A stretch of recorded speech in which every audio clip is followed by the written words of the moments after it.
Hi friends, ఈరోజు embroider work అయితే ఒక బ్లౌజ్ వచ్చిందనమాట. తెలిసిన వాళ్ళదే.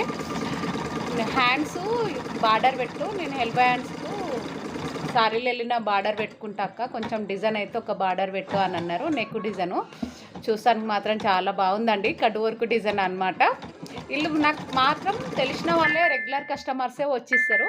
కాకపోతే పోయిన నెల మాత్రం గిరాకీ లేదండి. ఇప్పుడు శ్రావణ మాసం, బోనాలు, పెళ్ళిళ్ళు ఉన్నాయి కదా, అందుకని గిరాకీ అయితే చిన్నగా స్టార్ట్ అయింది. చూపిస్తాను చూడండి డిజైను. శారీ వచ్చేసి సెమీ కంచిపట్టు శారీ అన్నమాట. చూడండి, ఫ్లవర్స్ తోటి, లీవ్స్ తోటి ఉంది. దీనికి మ్యాచ్ అయ్యేటట్టే డిజైన్ సెలెక్ట్ చేసుకురు కస్టమర్స్. చూపిస్తాను చూడండి. కట్ వర్క్ డిజైన్ అన్నమాట. 3 కలర్స్ పెట్టి వర్క్ అయితే చేసినాం అన్నమాట. Peach colour